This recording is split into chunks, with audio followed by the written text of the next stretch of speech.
Magandang araw mga kamaster. Sa episode na ito ay isa na namang tanong ng ating subscriber ang ating bigyan ng kasagutan.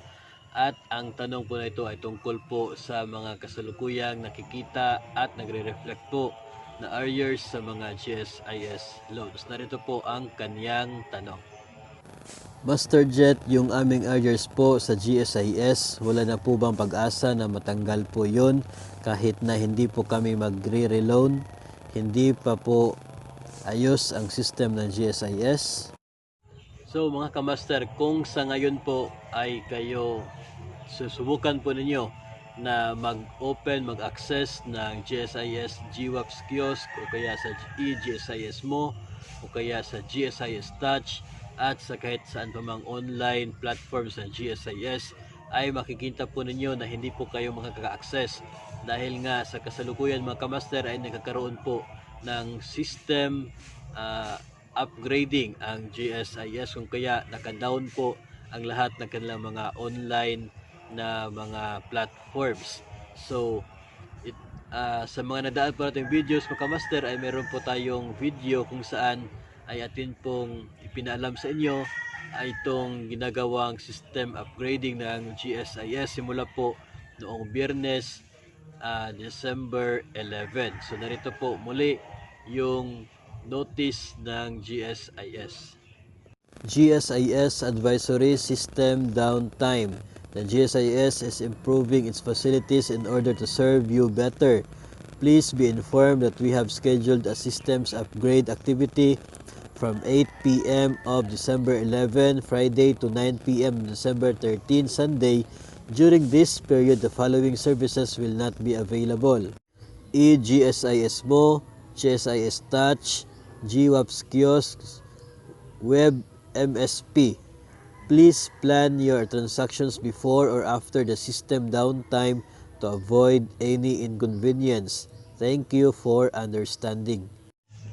Balik po tayo doon sa tanong ng ating subscriber mga kamaster.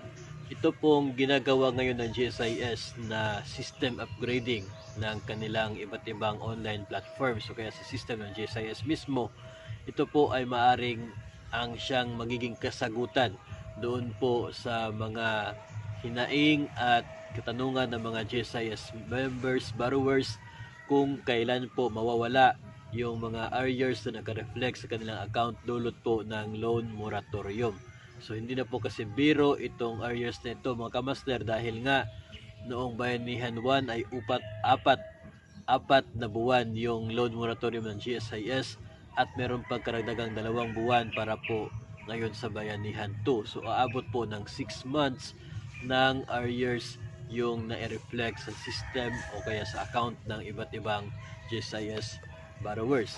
So kung atin pong pagbabasihan yung policy ng GSIS, kapag equivalent po ng 6 months ang inyong arrears, ang inyong account po ay automatic na magiging default at due and demandable. So yan po maari ang dahilan kung bakit ginagawa ng GSIS itong upgrading ng kanilang system, updating ng kanilang system ngayon, nang sa ganun mga kamaster ay hindi po automatic na magiging in default at due and demandable ang lahat ng mga accounts ng mga GSIS members na nagkakaroon ng arrears dulot po ng Bayanihan 1 at Bayanihan 2.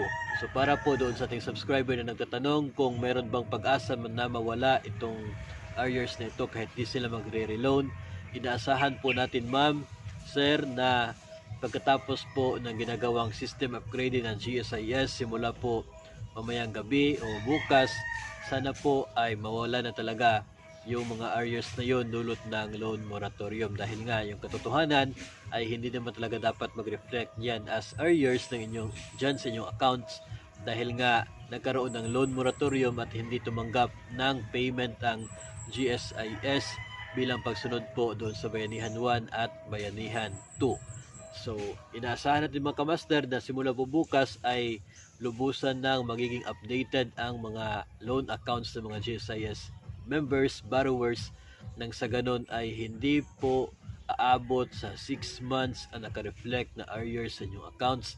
Nang sa ganon din ay hindi magiging due and demandable ang inyong GSIS loans dahil napakalaking problema po kung magiging due and demandable inyong accounts, magiging in default dahil makakaroon kayo ng 12% per annum compounded monthly na interest at karagdagang 6% per annum compounded monthly na penalty.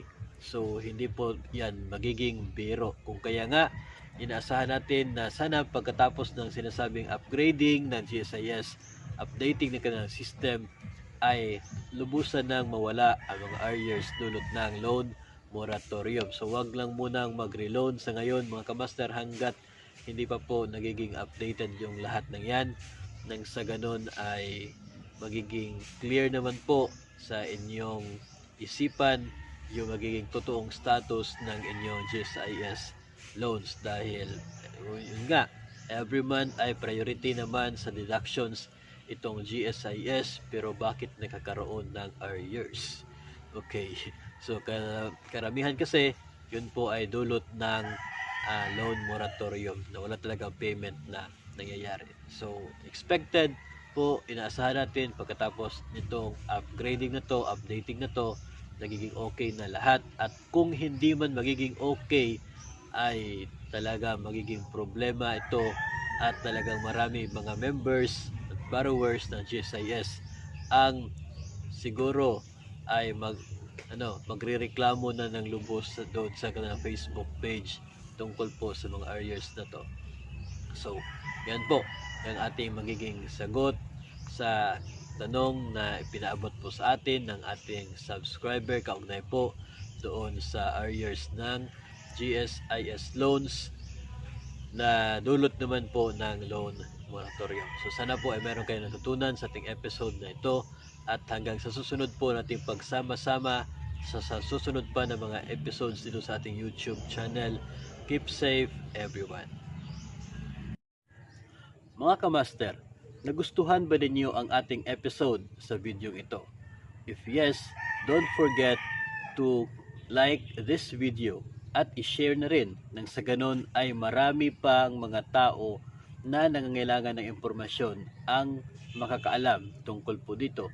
At don't forget to subscribe nang sa ganon ay updated kayo kapag meron tayong ilalabas na bagong video dito sa ating YouTube channel.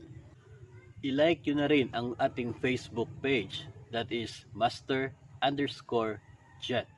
at i-follow na rin ang ating Instagram account, that is master_jet02. Ang link ng mga social media accounts nito ay makikita sa description ng ating video. Furthermore mga kamaster, my wife and my kids are now in YouTube. So meron na po silang sariling YouTube accounts, channels.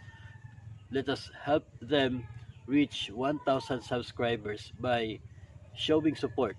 Mag-subscribe na rin po sa kanilang YouTube channel, Jikais TV at 2B Brothers. Ang links po ng mga YouTube channels nito ay makikita rin sa description ng ating video.